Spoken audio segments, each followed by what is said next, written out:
వారోత్సవాల్లో భాగంగా స్థానిక పొదిలి పట్టణంలోని ఏతపాలెంలోని అంగన్వాడీ కేంద్రంలో నిర్వహించిన కార్యక్రమంలో ముఖ్య అతిథిగా సిడిపిఓ సుధామారుతి హాజరయ్యారు.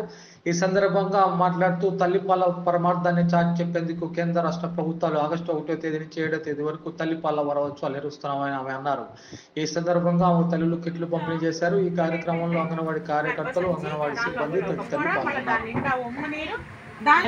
ఎప్పుడు ఏడిస్తే అప్పుడు ఇవ్వాలి.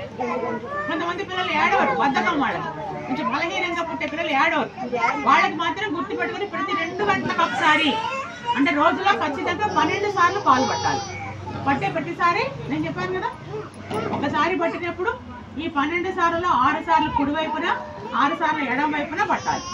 అంతేగాని కాసేపు అటు ఇటు మారిస్తే వాడికి నీళ్లు తప్ప పాపం రావాల్సిన బరువు ఎత్తు పెరగడానికి కావాల్సిన శక్తి కలిగిన పాలు, చిక్కటి పాలు రావు.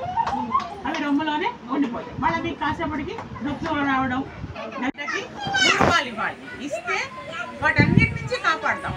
ఇంకొకటి ఏంటి, మనం మస్ట్ కూర్చుంటాడు అంటారు చూసారా, లోపల మెకోనియం అంటారు దాన్ని ఇంగ్లీష్లో. అదేంటంటే లోపల మన బిడ్డ తిండి తినకపోయినా పాలు తాకపోయినా ఎట్లా పెరుగుతున్నాడు, బొడ్డుతాడు నుంచి మీరు తీసుకున్న ఆహారం బాగా రక్తంలో కలిసి ఆ రక్తంతో పాటు ఆక్సిజన్ ఆహారంలో జీర్ణమైన ఆ శక్తి అంతా బిడ్డకు వస్తాయన్నమాట. అవి వచ్చినప్పుడు ఆ బిడ్డ ఆ బొడ్డుతాడు ద్వారా తీసుకొని పెరుగుతాడు. మరి తిన్న తర్వాత విసర్జన అనేది జరుగుతుంది కదా, అది ఆ లోపల పొట్టలో ఉండిపోతుంది అన్నమాట. బయటికి బిడ్డ ఎప్పుడైతే బయటికి వస్తాడో అప్పుడు ఈ మస్ట్ కూర్చుంటాడు.